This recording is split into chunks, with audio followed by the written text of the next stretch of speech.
কয়দিন আগে জুনিয়র সাকিবের কত বড় একটা ক্ষতি করে দিল তার বউ।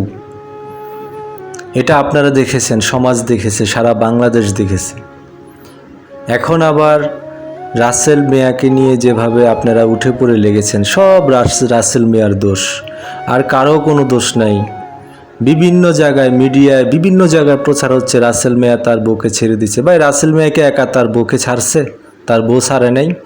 5 লক্ষ টাকা কাবিন করছে জুনিয়র সাকিব, সেই টাকা না দিতে পারার কারণে সাকিবের অঙ্গহানি হয়েছে। ভাই, আপনারা এই মেয়ে মানুষের কথা কেন বিশ্বাস করেন? কেন বিশ্বাস করতে হবে? এই মেয়ে এখন যে পায়তারা করতেছে, এটা পুরাই কাবিন নেওয়ার টাকার জন্য, কাবিনের টাকার জন্য মেয়েরা, এটা কিছু কিছু মেয়েদের একটা ব্যবসা।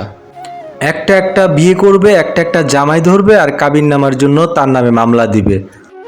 মোটামুটি ফেসবুক অনলাইনে তো আপনারা সবাই অ্যাক্টিভ থাকেন। আপনারা এমন একটা ঘটনা দেখান যেখানে মনে করেন যে মেয়ে এমনি জামাইকে ছেড়ে দিছে, বা এমনি তার জামাইকে ছেড়ে চলে আসছে, কাবিননামা ছাড়া, কোনো মামলা করে নাই, কিছু করে নাই। এগুলো আপনারা দেখেও কেন শিখেন না? শুধু শুধু কেন একটা ছেলে মানুষটা আপনারা এত দোষারোপ করেন? আপনি দেখেন, কয়দিন আগে ওনারা চ্যানেল আইতে এটিএনে গিয়ে সাংবাদিকদের সামনে কি সুন্দর সুন্দর কথা বলছে। এই কয়েকদিনের মধ্যে ঝামেলা লেগে গেল। ভাই, ঝামেলা পুরুষের জন্য লাগে না, এটা আপনারা বিশ্বাস করেন বা নাই করেন, এটাই সত্য। ঝামেলা লাগেই নারীদের কারণে, এই মেয়ের কারণে বা মেয়েদের কারণে।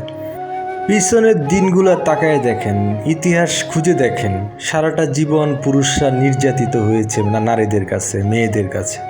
পুরুষ নির্যাতন করে না ভাই। আপনারা যদি পুরুষ হয়ে থাকেন, পুরুষ নির্যাতন করে না, একবার বিশ্বাস করেন আমার কথাগুলো।